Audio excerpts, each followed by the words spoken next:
Bom, hoje vamos para a aula 6 de Física 4, falar sobre difração. A última aula foi sobre interferência, aula 5, e a gente vai usar alguns conceitos da aula anterior neste aqui.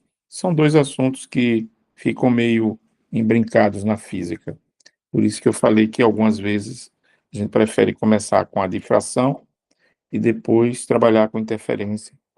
Mas o nosso livro-texto começa com e muitos também seguem essa linha, começam com interferência e depois vê difração. Mas não tem interferência se você não tiver uma difração depois, por exemplo, de uma fenda. Então, por isso que, a difração ela começa desde o início do processo de produzir uma interferência. Ô, professor, Sim, eu posso tirar uma dúvida? pode sim. Eu estava vendo aqui, professor, a lei da refração e fala, né? Eu estou aqui com o livro aberto, ele vai Sim, provar, usar o princípio desse cara aqui que eu não sei falar o nome, para deduzir a sim, lei da refração. Aí ele coloca aqui uma frente de onda num. Ele está usando a frente da onda. Aí ele fala o seguinte: o ângulo θ1, se o senhor estiver com o livro aí, a gente está na página 79. Ele fala, o sim. ângulo θ1 é igual ao ângulo de incidência, que é o ângulo que é feito em relação à normal. Aí existe alguma maneira matemática de eu ver isso ou é experimental? Porque eu procurei e não encontrei, aí eu fiquei nessa dúvida para me aceitar bem essa informação. Olha, isso é uma, digamos assim, é uma linha dupla, experimental e teórica, porque quando você isso só acontece, isso que ele está te dizendo, porque quando você reduz demais esses ângulos, os valores deles ficam comparáveis, como se fossem iguais. À medida que você vai aumentando, é que as coisas mudam, porque, esses ângulos, eles formam linhas lá com raio de luz que sai e produz triângulos. Só que como a parte lá das fendas é muito mais estreitinhas do que a distância que o raio leva para chegar no anteparo, na tela, então não faz muita diferença você pegar o ângulo de um raio de cima com um raio de baixo, por exemplo. Então você faz uma aproximação. Se a gente fosse fazer essa conta para valer, sem aproximação, seria dificílima. Então isso você vai fazer em praticamente toda a sua vida aí de professor, acadêmica, porque é difícil até para os cientistas que se dedicam a essa área, fazer essas contas sem botar essa aproximação. Então é uma aproximação, é por isso que esses ângulos parecem, mas se parecem, é tanto na prática, se você for medir mesmo, né, se a gente fosse fazer um teste desse, podia fazer, não pensamos aqui na aula, mas podia ser feito. Como na teoria já se absorve isso trabalhando com as regras de aproximação teórica também. Você vai calcular e vai ver que eles são muito próximos. Então, Uhum. é uma aproximação de dois lados, José. Tanto na teoria quanto na prática se usa isso, né? Já se Eu tornou. falo, eu falo desse sentido aqui, ó. Desse ângulo aqui. Sim, Deixa eu ver se eu consigo mostrar com o tablet. Aqui, ó. sim.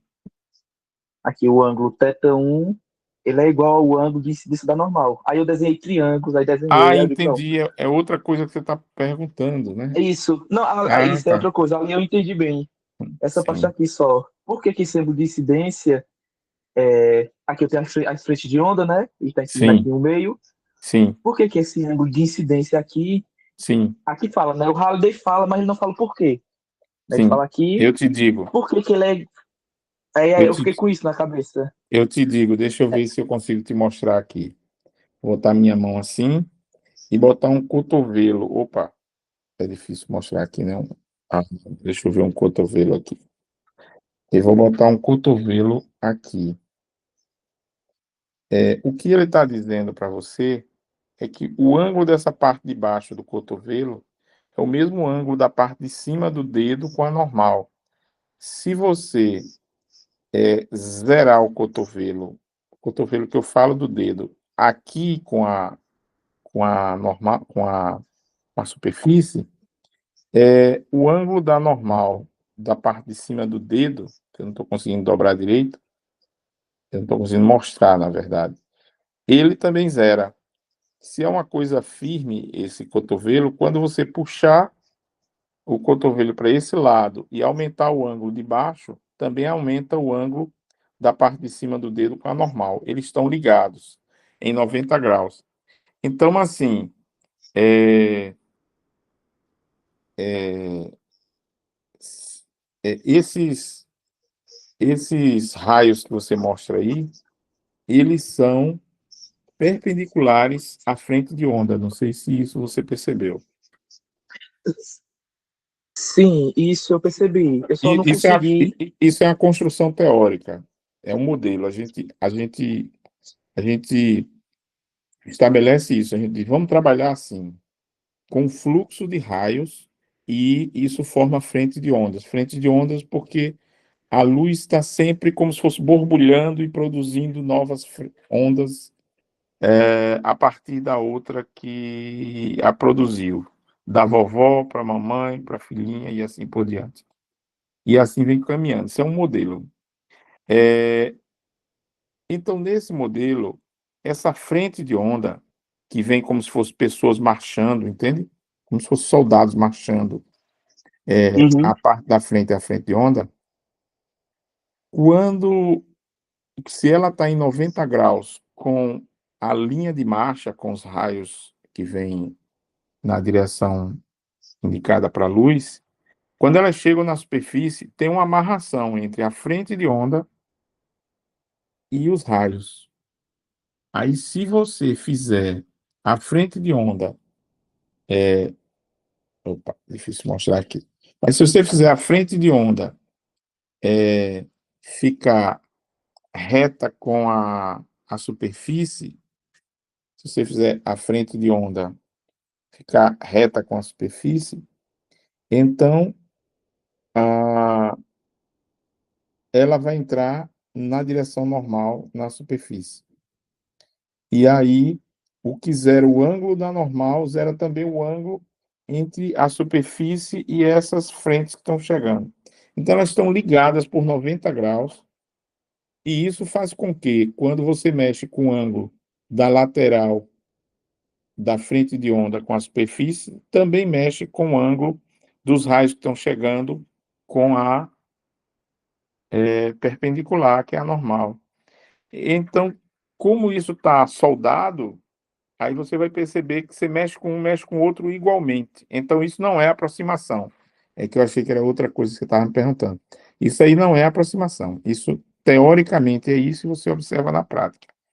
É você fazer aí um cotovelo com clipe e ficar medindo aí. Em casa, eu sei que vocês não têm esse tempo todo, mas se quiser ensinar para o filho ou para alguém, se você pega um clipe ou um aramezinho, faz um cotovelo de um L, né? Assim, Eu acho que agora eu compreendi. É isso, ó, vê se é isso. Deixa eu mudar aqui, só, mostra aí. desculpa. Aqui, aqui, né, Sim, eu tenho.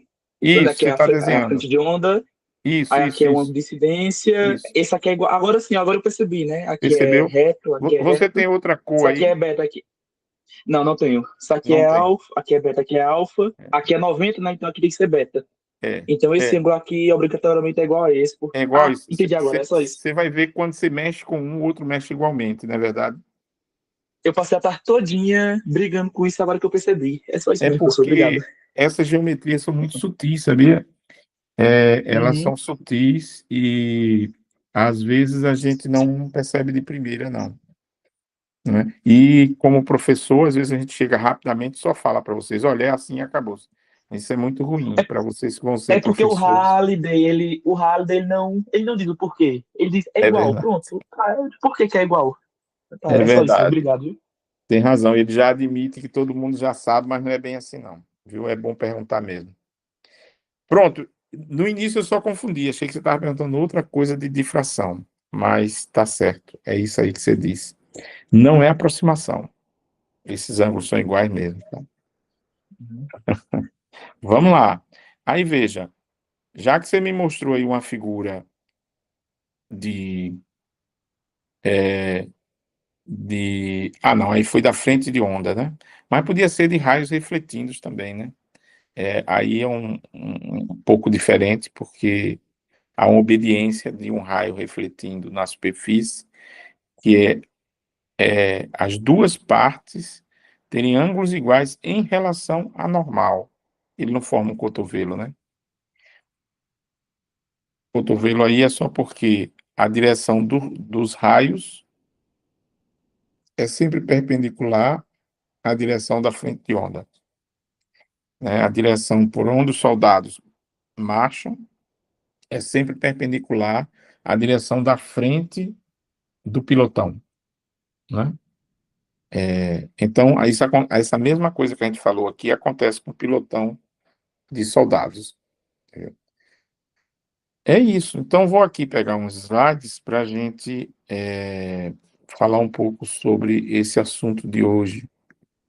E aí eu acho que você lembra de uns verbos que eu gosto de usar para óptica, né? Pelo menos três. Hoje a gente vai para o terceiro. Será que você lembra de alguns verbos aí? O mais simples, lá no espelho? É, Pode dizer. não, eu tava pensando O mais reflexo, né? simples. Isso. Esse é o mais simples. Reflexo, Então, reflexo. o refletir, né? Vamos dizer no infinitivo, se Isso. quiser refletir. Inclusive, eu comprei um espelho desse, ó, que é bem Ah, legal. deixa eu olhar Um aqui. espelho, Eu não estou vendo. um espelho. Ah, sim, olha, veja. Aí, aí tem Aí a cor veja. lá dentro, mas quando coloca, eu formo uma imagem real, porque fora, forma ela Isso. fora, né? Você percebe quanto essa imagem real, ela é assustadoramente, digamos assim, real, redundantemente? Percebe? Às vezes você quer pegar esse Uhum. sapinho. É um sapinho aí, é? Sim, isso é um sapinho. Eu levei para a escola e algumas pessoas tentaram pegar. É. Elas querem pegar. E você lembra do que é uma imagem real em termos de luz, em termos de sombra, luz e coisa do gênero? Lembra não, né? É uma imagem que é formada fora do. Quando os raios eles se cruzam fora do espelho, né? É, nesse seu caso aí. Mas assim, de forma geral, é aquela imagem que ela é formada verdadeiramente que os raios vêm para ali. Não é uma ilusão de que a imagem está ali. Os raios chegaram ali, se juntaram e de forma brilhante nos dois sentidos, eles se juntaram e refizeram o sapinho. Então eles realmente, em termos de, se tudo que a gente vê é imagem, é luz que chega nos nossos olhos, então esse tipo de imagem é uma imagem de refazer o sapinho. É como se tivesse o sapinho ali emitindo luz para o seu rosto. Só que aquele sapinho foi feito por outro, veio de outro sapo, que os espelhos do formato que estavam, na posição que o sapo estava, conseguiram jogar os raios lá para frente e chegaram no, no lugar onde se juntaram, porque para aparecer a imagem, eles têm que se juntar.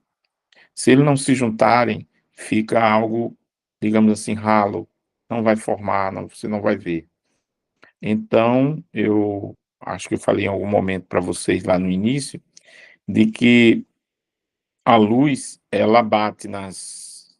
Normalmente a gente vê as coisas por reflexão. Então a luz bate nas coisas e manda infinitos raios. A gente usa dois, três, quatro, cinco para ter uma ideia do que vai acontecer, mas raio é um modelo, são infinitos raios.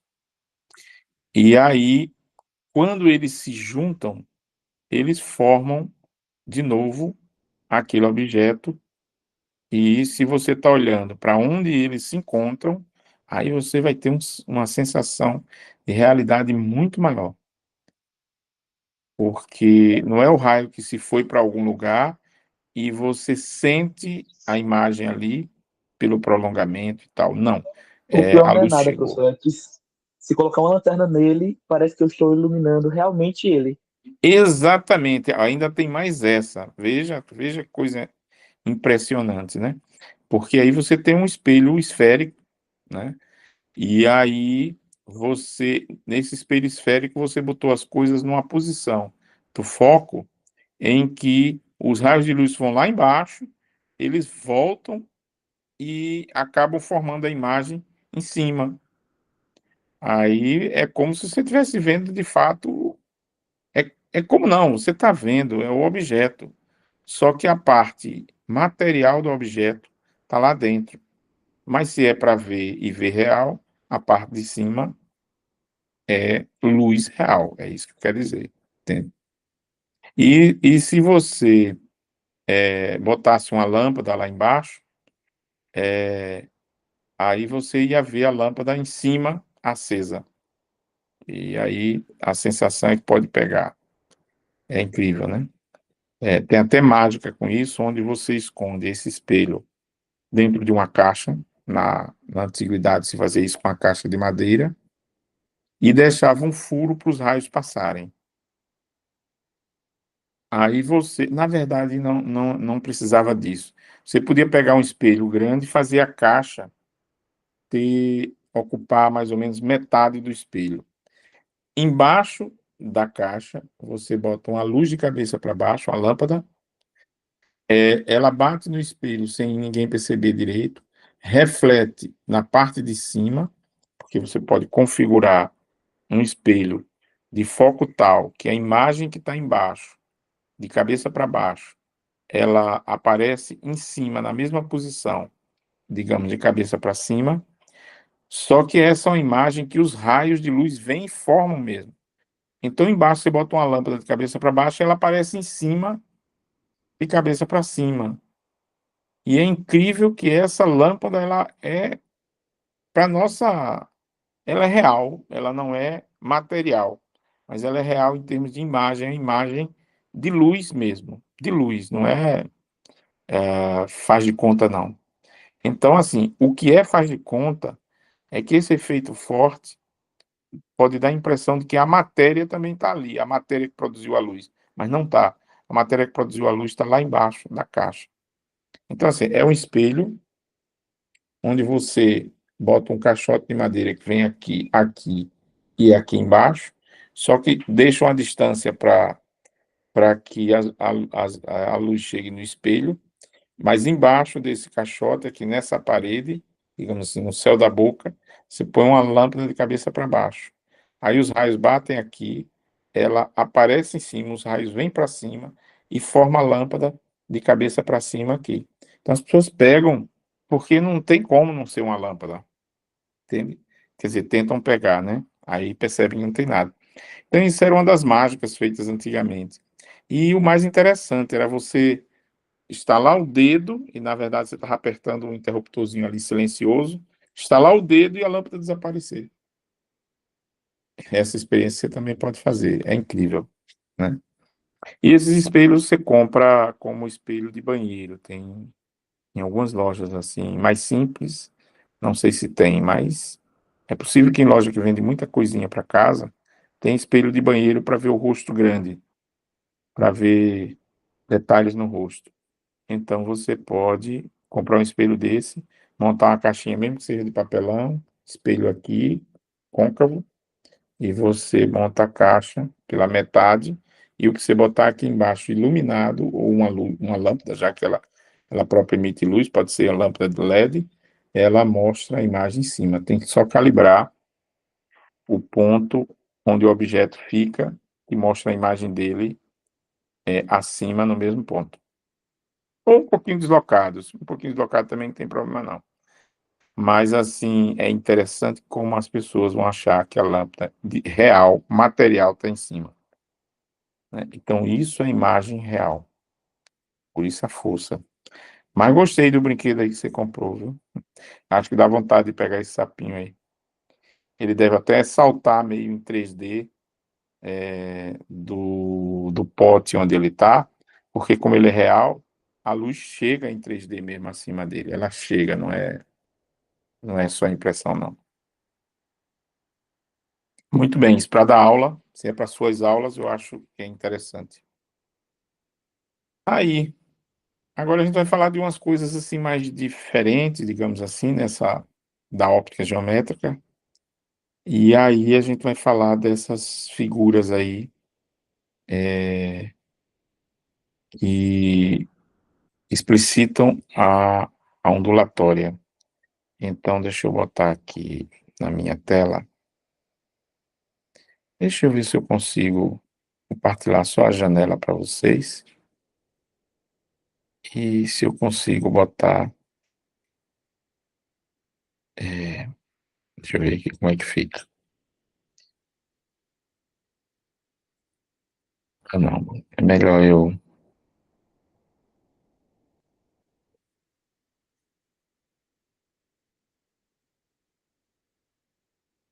Eu vou fazer assim, vou mostrar a minha tela toda, porque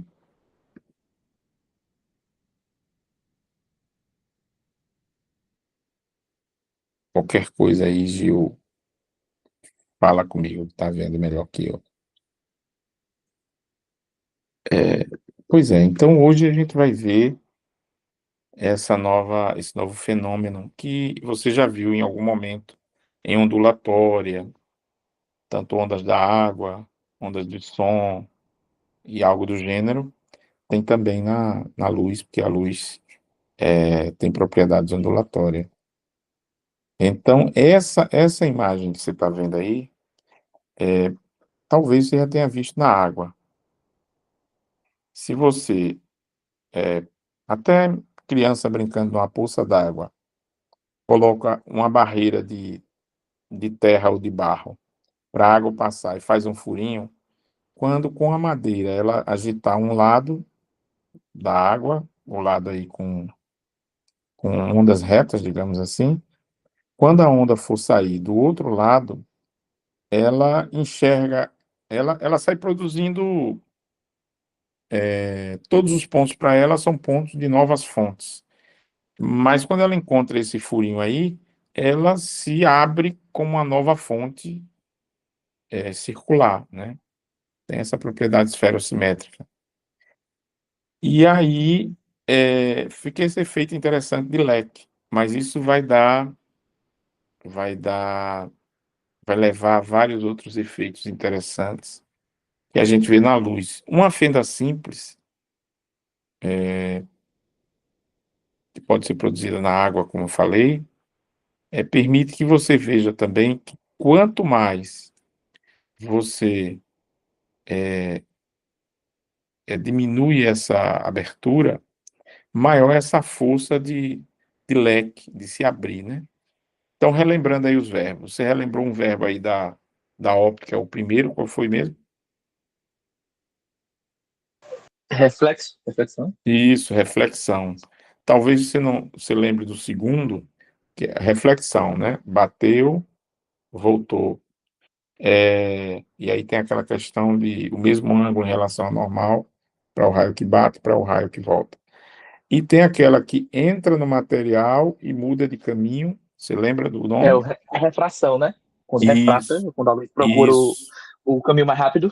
exatamente. Ela refrata.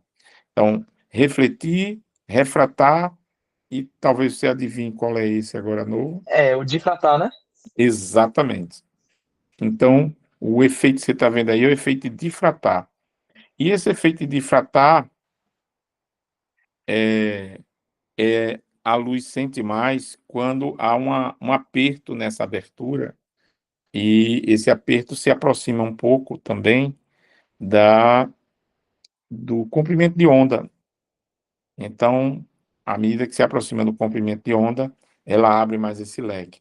Agora você vê, o que você está vendo aí acontece com a luz, pode acontecer com a água, numa poça de água, numa vasilha de água com esse arranjo, mas acontece também, por exemplo, com som. Então, você pensa assim: se eu tenho uma abertura grande e eu estou falando ali do outro lado, aí alguém do lado do muro do lado direito do muro, está me ouvindo bem. Mas veja, se a pessoa tiver do lado direito do muro, mas assim, um pouquinho distante da borda, da fenda, da brecha que o muro deixou, da portinha, uma abertura no muro, ela pode não ouvir bem. Mas se esse muro tiver uma abertura mais fechadinha, por incrível que pareça, você diz mais fechadinha que ela não vai ouvir mesmo. Pode acontecer um efeito contrário. Com uma onda difrata, ela vai até os ouvidos dessa pessoa que não estava indo antes, entende? Esse é um efeito já interessante. Isso acontece com a luz também. Tá aí uma foto de uma luz que passou por uma fenda e que foi observado em detalhe o que aconteceu com a intensidade dela quando passou pela fenda. Então, assim, você percebe que tem aí o branco da luz passando forte no meio, mas nas bordas, a fenda não tem essas bordas aí onduladas. Mas você vê o efeito de ondulação da intensidade, que é maior, menor, maior, menor. Isso é o efeito da difração da luz. E é incrível porque, assim, deixa eu ver se eu tenho aqui. é, Deixa eu mostrar primeiro esse efeito aqui. Veja, quando a luz passa por uma abertura, por exemplo, circular, é, o, ao passar pelas bordas desse furo, ela produz também esse efeito de se abrir, verbo difratar. E aí, depois a gente vai ver aqui que acontece um fenômeno também de máximos e mínimos de luz depois da fenda. Aí talvez você, lembrando de interferência, até procure entender um pouco do que acontece aí. Interferência entre os raios de luz. Agora, veja, se ao invés de você fazer um furo para passar a luz na fenda e ver acontecer esse padrão de interferência, por incrível que pareça, se você fizer no lugar do furo, você botar um disco para impedir que a luz passe, acredite que a figura que forma lá na frente pode ser essa figura amarela aí, como é o caso da vermelha, que é verdadeira, é uma foto verdadeira. Quer dizer, você põe um disco e ao invés de aparecer escuro no meio, aí é que fica claro. E aí, o que aconteceu? Foi um efeito de difração, sabia? Na verdade, tem alguns pontos daí que, para algumas distâncias,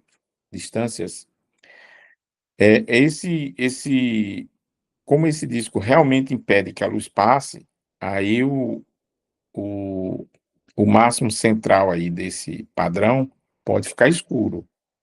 Mas, na posição em que a gente coloca, olha o que acontece. Eu tentei desenhar aí, para ver se facilitava. Veja, como a luz vai passar, é impedida de passar pelo disco, ela, mas ela é um pouquinho mais larga, ela faz um contorno no disco. Como esse contorno se comporta quase como coisas que têm, ela tem que passar em, como é que se diz, em esquinas, ela tem que passar por essa coisa fina que é um disco, né? Então ela sofre essa difração e você vê bem o efeito. Se fosse um cilindro longo e tal, você não ia ver bem isso. Mas É isso que assim, acontece, né, com aquela, desculpa, aquela experiência que o senhor passou pra gente com fio de cabelo. É mais ou menos, o fio de exatamente, cabelo funciona dessa forma, né? Ó, professor, eu tenho outra exatamente. dúvida. Sim. Só acontece interferência quando as ondas têm o mesmo comprimento, né? Elas só interagem caso elas tenham o mesmo comprimento, ou posso ter ondas com diferentes comprimentos de onda interagindo entre si para Não, causar esse efeito. você pode até ter ondas com comprimento de ondas diferentes e interagindo também, causando máximos e mínimos. Mas assim, é muito bagunçado. A gente não tem um padrão bom para É isso. porque eu tava lembrando de Física 2, eu digo, rapaz, porque em Física 2 a gente, sei lá, lança uma onda para um lado ou para outro, a gente fala que elas não interagem entre si. Aí agora elas interagem, né? Chegou essa parte da interferência, eu fiquei matutando. Será que É, a interferência acontece por conta que eu tenho com ondas de mesmo comprimento de onda e elas conseguem interagir entre si? Aí eu fiquei com essa dúvida. não, a gente trabalha aqui com ondas de mesmo comprimento de onda, mas assim, as ondas elas podem sofrer aniquilação desde que ela encontre o máximo de uma com o mínimo da outra. Mas ela precisa ter o mesmo comprimento de onda, né? Ou não? Para Ela quando eu somar precisa, lá o máximo, quando eu somar lá o vale de uma com o pico da outra, eu se cancelarem, né? Se combinarem e ficar aniquilada. se você tiver comprimentos próximos, você pode ter esse efeito. Só que ser próximo e não ser do mesmo comprimento, isso vai tornar algo bagunçado, não forma um padrão assim, reconhecível. Isso vai ser algo bagunçado. Mas assim, o fato de uma onda se cancelar com a outra é só os campos elétricos chegarem num lugar e quiserem produzir alguma, algum efeito ali, só que eles estão antagônicos em termos de, de fase da onda. Então, assim, a gente sempre usa o mesmo comprimento de onda para ver esse padrão, né? É, aí você puxou algo importante. Você disse, mas como é que a gente viu que um dos princípios da óptica é que esses raios eles passam pelo outro e, e eles continuam, um não mexe com o outro? Como é que produz o mínimo, né? Foi essa a sua pergunta ou não? Não lembro. Acho que foi. Não, não, só Acho, a minha dúvida era só se dava para eu poder ter interferência com comprimento de onda diferente, né? Mas na minha cabeça é estranho porque se eu tivesse, como era que ia funcionar, por exemplo, sei lá, o sistema de comunicações, um emitindo uma informação de um jeito, outro do outro. Aí na minha cabeça elas iam interagir entre si, ia casar máximos, mínimos, chegar uma coisa bem estranha. mas isso Aí, acontece. No sistema de comunicação isso acontece. Mas deixa eu dizer uma coisa a mais para você, talvez aqui resida a sua dúvida. Veja, José, o fato de ela chegar lá na tela e encontrar uma com máximo, outra com mínimo e se aniquilarem, isso não quer dizer que uma vai impedir a outra de continuar o seu caminho e como se nada tivesse acontecido, acredite. Se você esquecer a tela, elas passam pela tela, digamos assim, elas furam a tela, supondo que a tela não está ali impedindo que a luz chegue do outro lado, por exemplo, e elas continuam e se cruzam e se mandam, cada uma no seu, na sua direção, acredita? Então, o fato de eu dizer para você que elas têm efeito de se aniquilarem ou de se somarem, é porque eu estou colocando a tela como um objeto terminal ou um objeto opaco, onde elas vão ter que produzir um efeito dos campos delas ali naquela tela. Esse efeito é a interação delas com a matéria. E na hora que elas vão interagir com a matéria, aí sim, o fato de ter picos contrários, suponha, faz com que elas se anulem. Mas se essa tela, com a tela, digamos assim, fictícia, você diz, ah, tá bom, mas eu botei uma tela que não vai fazer nada. Eu fiz só um teste. Elas continuam, se cruzam e continuam seu caminho. É incrível, mas a forma como elas afetam a matéria ali para serem refletidas é que essas forças delas, digamos assim, da luminosidade, faz esse teste de fase, se elas estão em fase ou não. Não sei se ficou mais fácil de entender eu dizendo para você que a tela ali, ela digamos assim, ela mata a luz ali, ela só pode ser refletida. Mas se essa tela permitisse que a luz passasse, ela faria o mínimo e continuaria e reapareceria, entende? Parece, porque para você dá a impressão de que depois desse mínimo não tem mais luz, acabou-se, ela morre ali. Não, os raios continuam, se cruzam e continuam.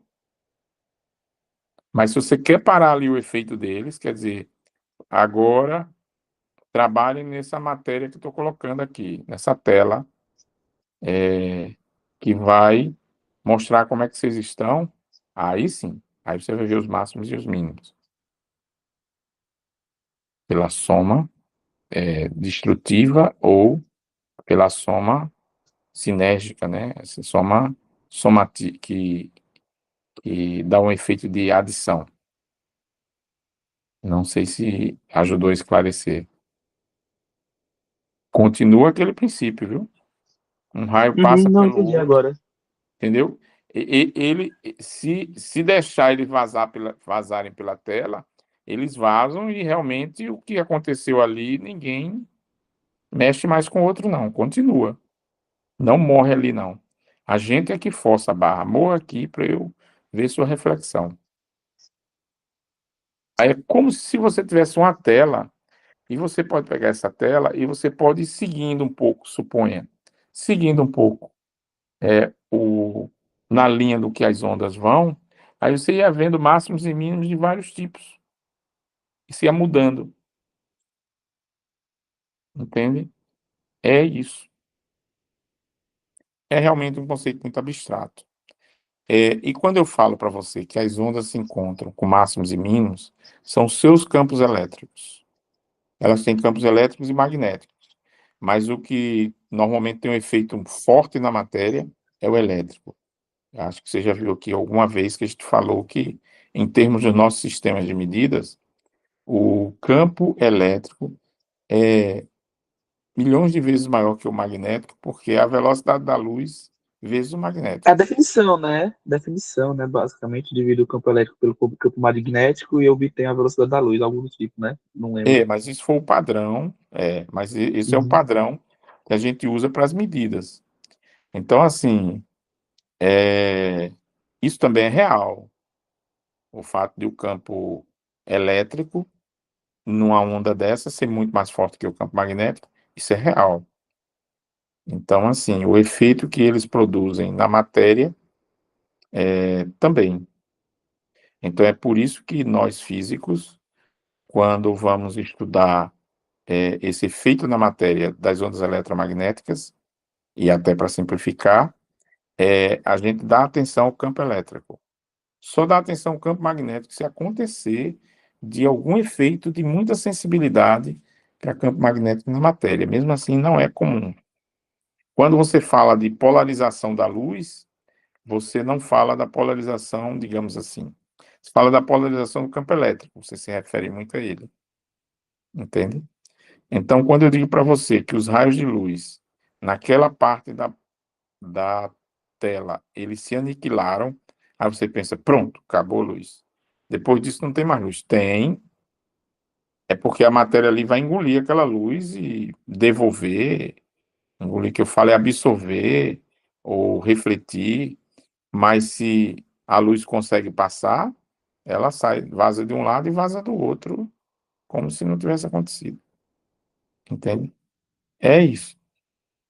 E aqui, você entendeu melhor porque isso aqui, isso que você está vendo aqui, essa imagem, isso rendeu palestras, discussões, dizem que acalorada, em ambientes acadêmicos, porque como é que agora um cara traz um disco, bloqueia a luz e lá na parede sai mais forte onde o disco bloqueou? Aí eu tentei fazer essa figura para você entender. Essa figura, ela quer dizer o seguinte: tem Professor, licença. sim, Desculpa. Para eu fazer isso aqui, eu preciso ter um disco com um diâmetro dele menor de que ou emissão, né? Porque eu tentei fazer isso aqui com laser, com a moeda, não deu muito certo, não. Porque a É direito do verdade. laser é muito menor, assim, só isso mesmo. É, é o comprimento de onda. É o comprimento de onda é muito pequeno comparado com a moeda, né?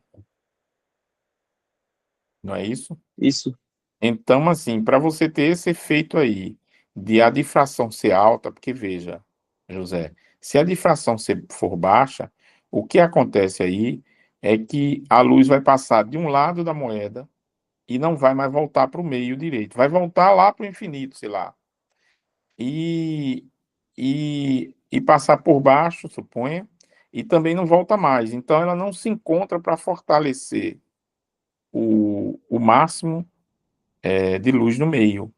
Então vai ter sombra aí, vai estar escuro, né? Então é algo interessante também. Então, ou você muda muito a cor, né? Digamos assim, mas a moeda é muito grande para isso. Ou você coloca isso de forma muito pequena. Então, o fio de cabelo que eu pedi para vocês tem uma soma de efeitos aí, de interferência e de difração. E aí, com uma coisa do tamanho de um fio de cabelo dá para fazer, né? É possível que algo do tamanho de um alfinete, da cabeça de um alfinete, talvez dê para fazer, não sei. Mas perceba aí, José, que essa distância da moeda ou da cabeça do alfinete para a parede, ela é importante.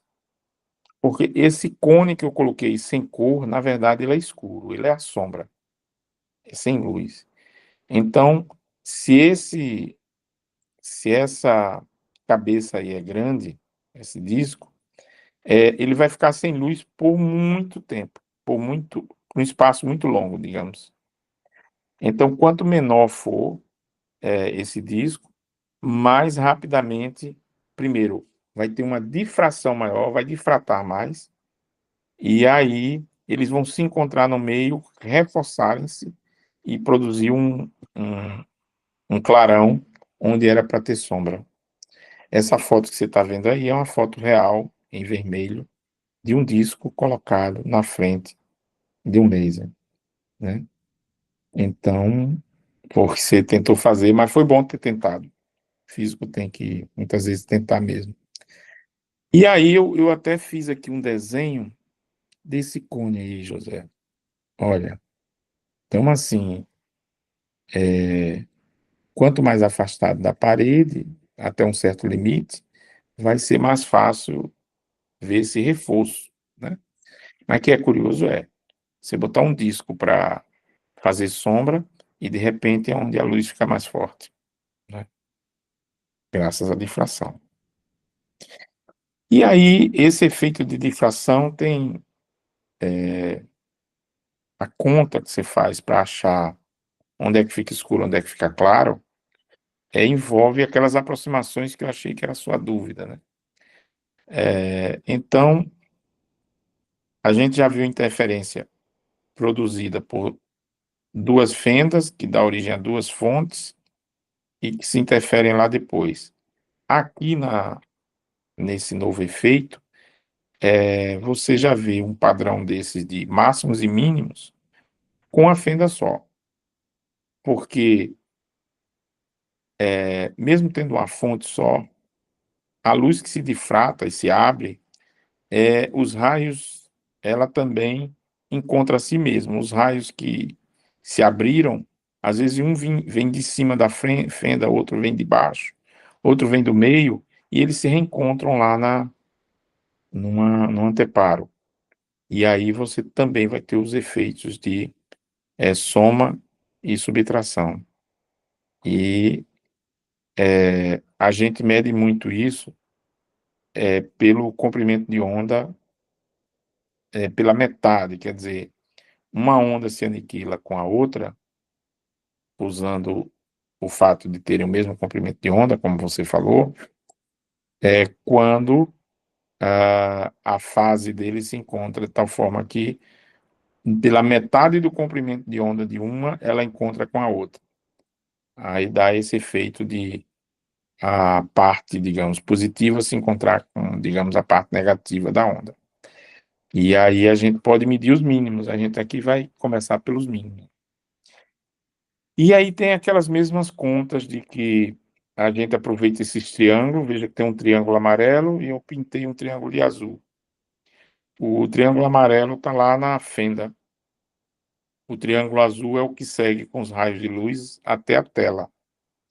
Mas eles têm uma relação entre si. E a gente aproveita essa relação para tentar medir o atraso da chegada de um deles, digamos assim, lá na tela, usando os ângulos de abertura, né? Então, a gente relaciona aí comprimento de onda com o A da abertura da fenda com o D da distância para a tela. E aí, dessa forma, você pode, por exemplo, saber em que ângulo vai ter um mínimo. Aí no final eu mostro que esse ângulo θ aí sozinho no final, em princípio a gente deixa assim, pode ser medido em graus ou em radianos e tudo mais, mas a gente trabalha muito com ângulo separado quando a gente está preocupado com arcos medidos em radianos. Então o arco cujo seno é o ângulo o comprimento de onda sobre a abertura da fenda, lhe dá o, a localização do primeiro mínimo, onde fica o ângulo do primeiro mínimo. Às vezes, por que não começa pelo máximo? Pode ser. O máximo a gente já sabe que vai ser no meio, né? Mas aí a gente vai medindo os mínimos, pelos mínimos a gente vai vendo os máximos, nesse caso. E então é algo que começa a ficar muito parecido com interferência, né? Mas tem uma pequena diferença aí, e depois se transforma numa diferença maior e dá um padrão muito mais rico, né? Então você está vendo aí vários raios saindo de uma fenda só, e eles já interferem num ponto. Se interferem num ponto, se interferem no sentido de, ao se somarem, produzir um efeito no material, nesse caso aí no ponto P2, que pode ser de soma com aumento, ou pode ser de aniquilação, né?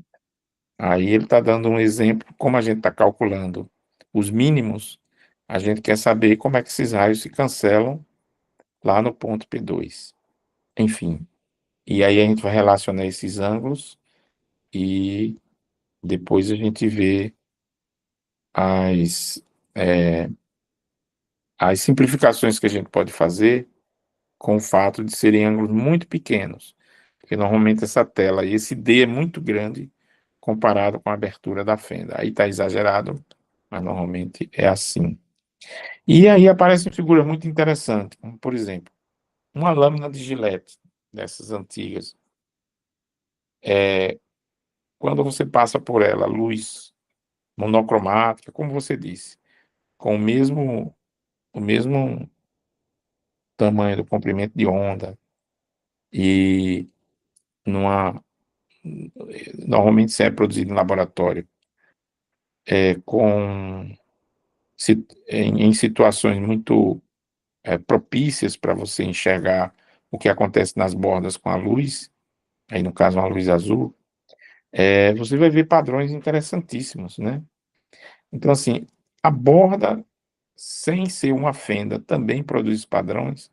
Sim, porque a luz quando vai passar na borda, ela se difrata lateralmente na borda. E ao se difratar, raios dela que iam direto, juntando com raios que vão num certo ângulo, se encontram e têm efeitos aí de aniquilação ou de fortalecimento. Aí formam padrões muito bonitos, como esses do meio, né?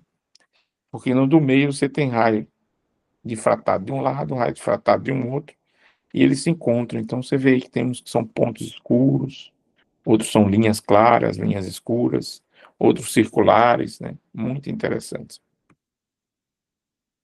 E essa intensidade, que eu nunca, assim, dei muita ênfase para vocês dessas medidas de intensidade, porque são cálculos de campo elétrico que não são tão, não são altamente complexos, mas assim, envolve muita matemática, então eu deixo assim mais resumido, né? Então, se você for calcular o padrão de difração numa onda dessa, acreditem que leva a equações assim um pouquinho mais complexas, como ter o seno do seno, um seno dentro do seno, de outro seno. E aí, para simplificar, às vezes, a gente pega esse seno do seno que se repete aí. A gente pega o termo que usa seno de θ, θ é aquele ângulo entre o raio que sai da fenda e chega no ponto da tela, é o ângulo com a linha reta normal à tela. E aí, às vezes, a gente substitui por outra variável, como um alfa, quase como se fosse outro ângulo, né? É outro ângulo para o seno. E aí a gente simplifica aquela equação azul nessa vermelha, mas temos que calcular em função de θ. Bom, aí tem a questão de fasores, onde você vai vendo o que em cada região dessa da tela, como os raios chegam. E você pode ir verificando como é que os campos ali se somam. Então você tem essa forma de ver anulação ou não, olhando para fasores. Então essas setinhas aí são as diferenças de fase entre as ondas do campo elétrico que chegam nesses pontos, né? Enfim, quando elas completam um círculo aí 360 graus em alguns pontos, ele já se anula.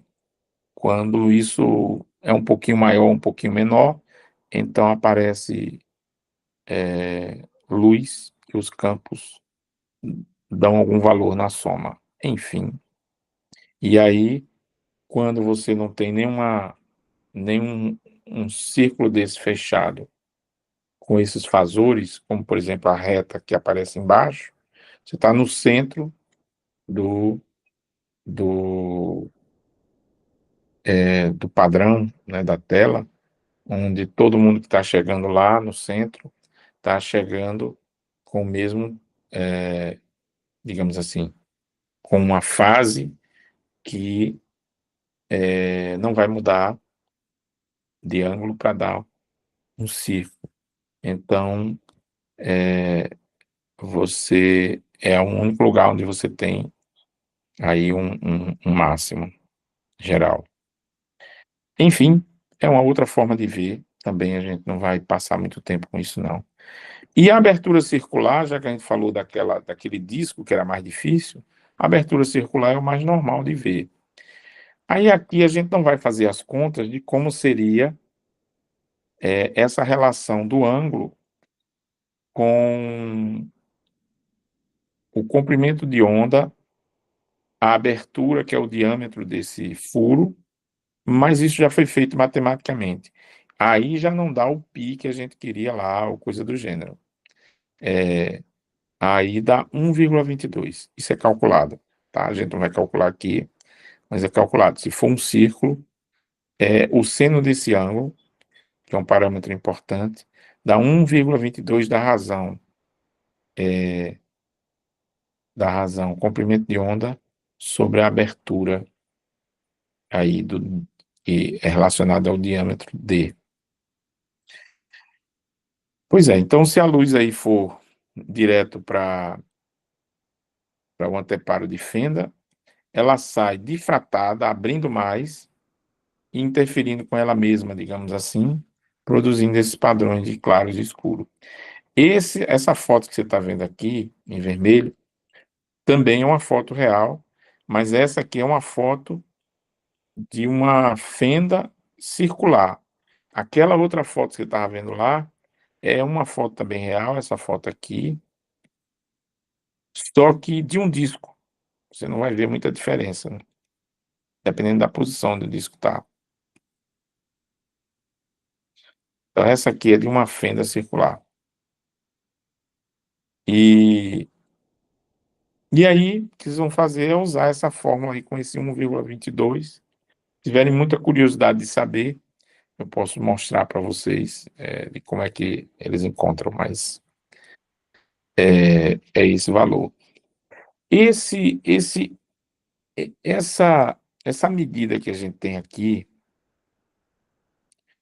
do seno do ângulo aí de abertura, depender aí dessa relação entre o comprimento de onda e a abertura em si, isso acaba tendo uma aplicação naquilo que os nossos olhos distinguem, porque há uma difração do que chega aos nossos olhos,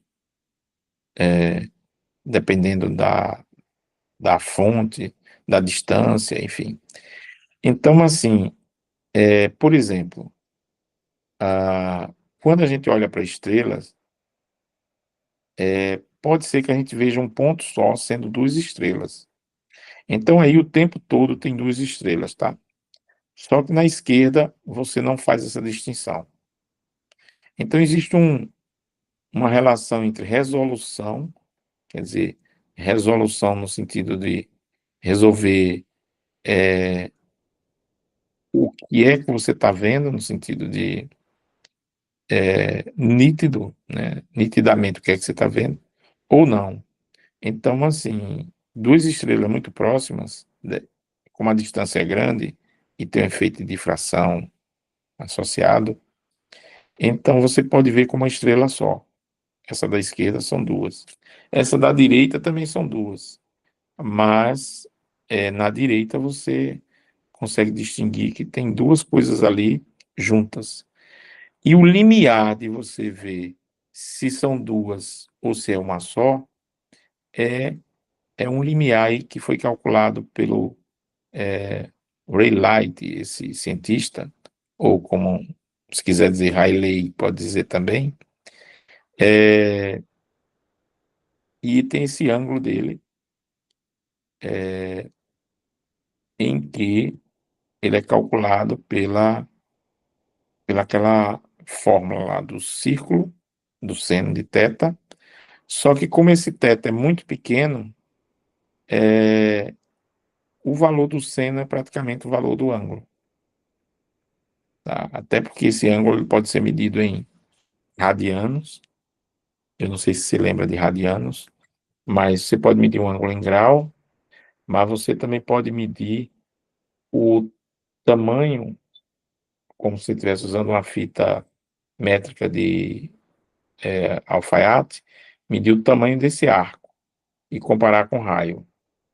Então, assim, quando você mede em radianos, você está pegando essa medida em relação ao raio.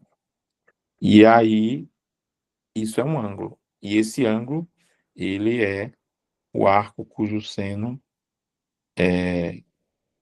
dá aquele número calculado de 1,22 e a relação entre o comprimento de onda e a abertura da fenda. Como tudo isso é muito pequeno, você pode dizer que o ângulo já é igual a essa relação. Então, torna tudo muito mais fácil. Isso é importante porque a gente vai querer saber quando é que a gente consegue enxergar, quando é que está no limiar, quando é que não está. E aí tem muita coisa interessante que a gente pode ver com isso. Por exemplo, uma curiosidade. Existe uma técnica de pintura chamada pontilhismo, em que o pintor, ele ao invés de espalhar a tinta, ele pega um pincel fino e vai fazendo pontinhos na tela. E não sei exatamente como eles começaram a usar essa técnica, a motivação principal, mas isso permite que um pintor que não tenha todas as cores faça um quadro bem colorido, porque ele faz o seguinte: por exemplo, se ele só tem as três cores básicas, se ele começa a juntar pontos de uma cor perto da outra, se você vai se afastando da tela, Como há esse efeito de difração e de mistura, você vai vendo duas coisas como uma só, então você acaba vendo a mistura das cores que não existiu, não está ali no quadro. Ele nunca pintou com aquela cor que você está vendo. Então, por exemplo, uma que era muito usada era reproduzir a cor verde. Aí, reproduzir a cor verde, ele poderia colocar, por exemplo, sei lá, azul e amarelo, como está aí embaixo. E aí, ao ver de longe, a mistura da luz que vem do verde, do ponto verde e do ponto azul, na verdade são vários pontos azuis e vários pontos amarelos. Aí você via verde.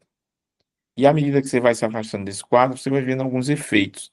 Esses são os efeitos da resolução de ver, tentar enxergar os pontos ou enxergar o borrão formado por esses pontos que dá a nova cor.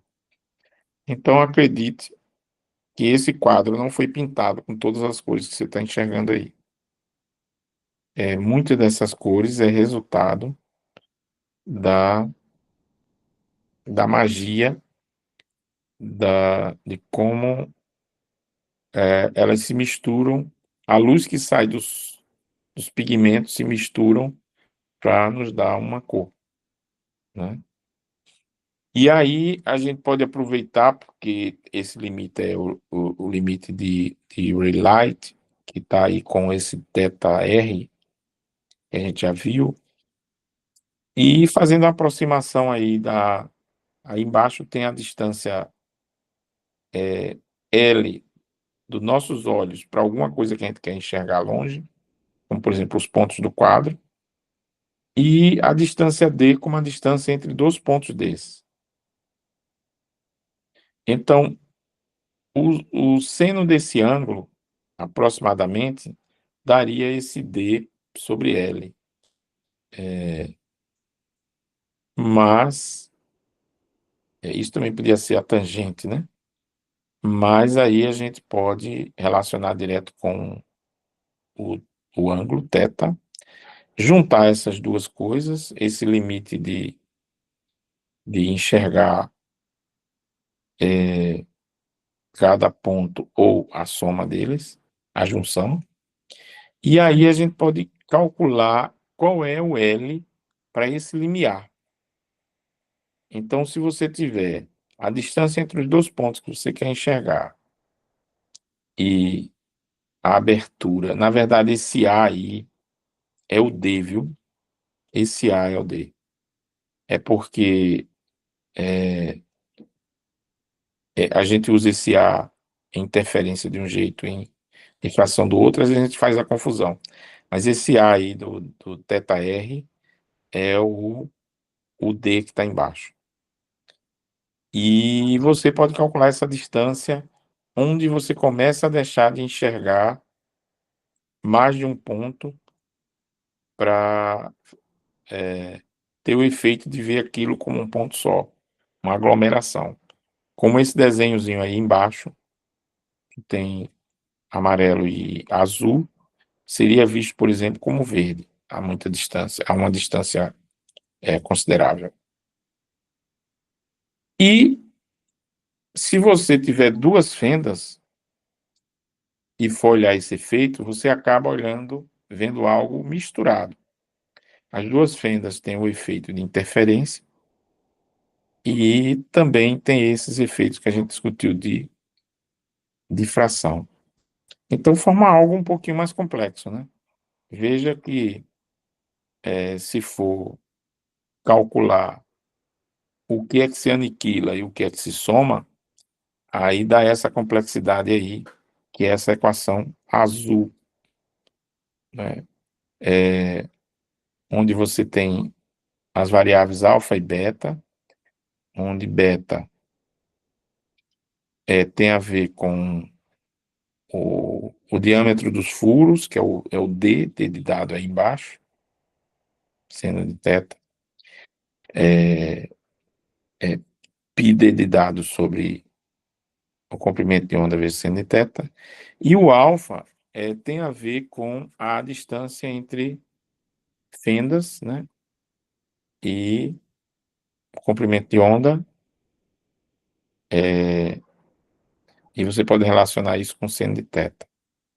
Então, é uma equação um pouco complicada, mas dá para calcular e você achar os máximos e mínimos.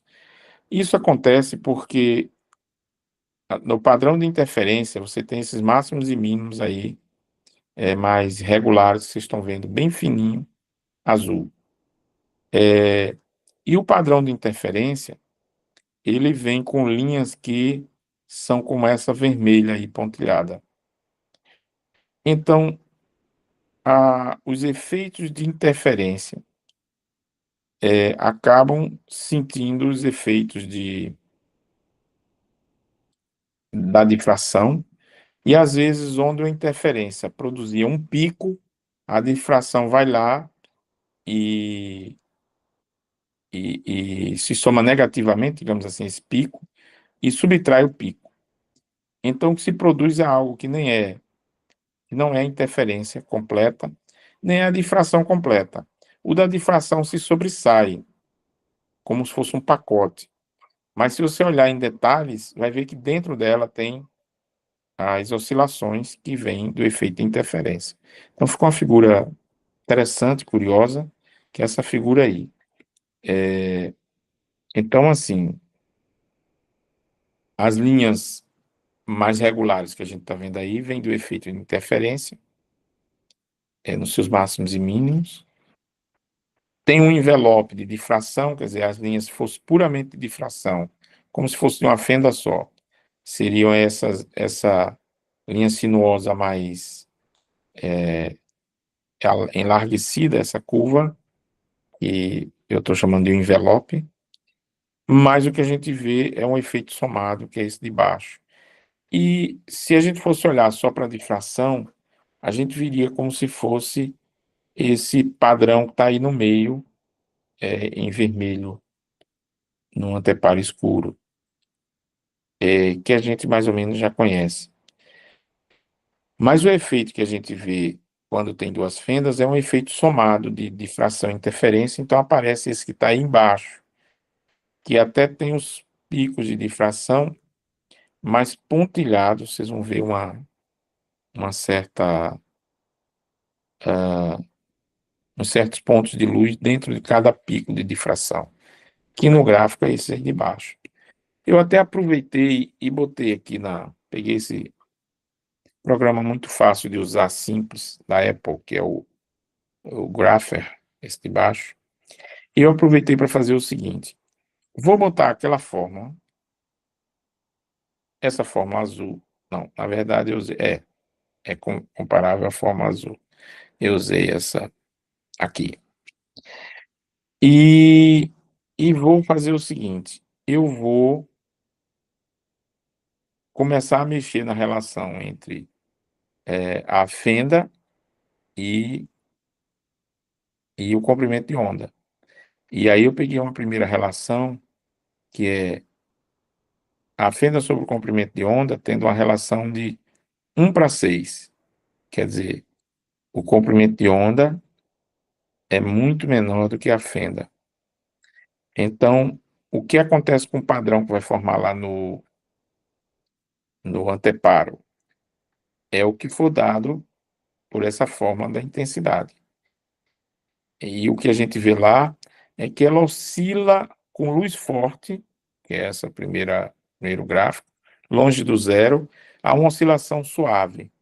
Se a gente aumenta, digamos assim, o valor de A, tem a ver com a fenda, e o A sobre a fenda passa de 1/6 para 1/2, então ficam mais pronunciados, o que é escuro, o que é claro, aí fica uma onda parecendo uma senoide simples.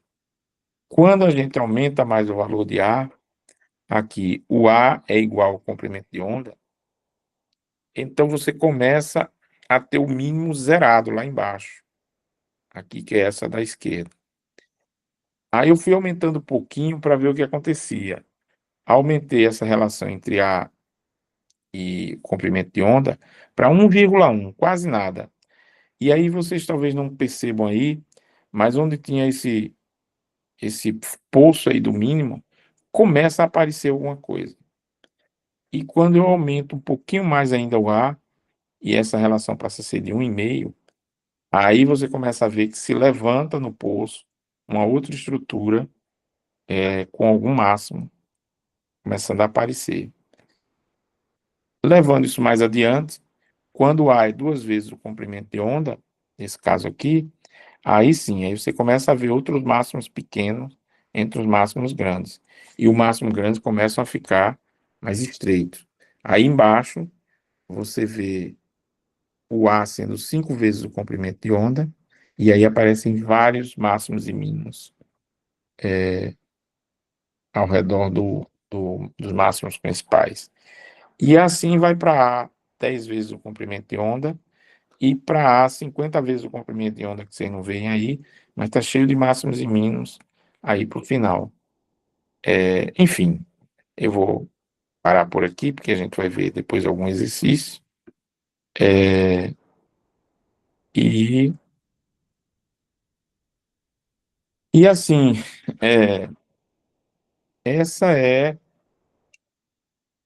Então, assim, o que eu quis mostrar aqui e chamar mais atenção é que os efeitos de interferência e de difração, eles são muito próximos, né?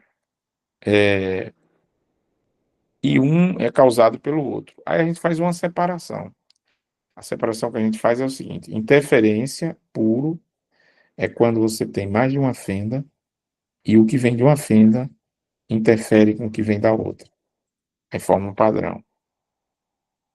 E difração é quando você nem precisa ter mais de uma fenda. Numa fenda só, o fato deles difratar e abrir já produz raios em direção diferentes, que também dá um padrão de máximos e mínimos. E o que se vê quando se tem duas fendas é o efeito misturado da difração em cada fenda, independente, com a interferência entre o que vem das duas fendas. Enfim, aí dá uma figura muito bonita, é aquela que vocês viram, envelopada, cheia de máximos e mínimos. É isso, eu vou depois ver que exercício teria para vocês, mas assim, a linha é mais usar um pouco essas fórmulas, porque o desenvolvimento delas envolve muita conta, e talvez a gente não vá conseguir fazer aqui nesse período curto, ou não é o que mais, no momento, eu preciso de vocês, entende? Então, a gente vai ficando por aqui. Mais alguma dúvida, José?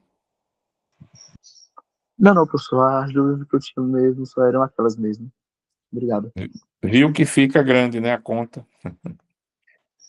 É, dá um trabalho. É por isso que eu coloquei num, num gráfico e fui observando o que acontecia quando a gente alterava o tamanho da fenda em relação ao comprimento de onda. Então você viu que realmente ela muda, né? E a gente vai exercitar um pouco e na próxima a gente vai ver alguma coisa de relatividade também de forma muito resumida. Tranquilo. Então,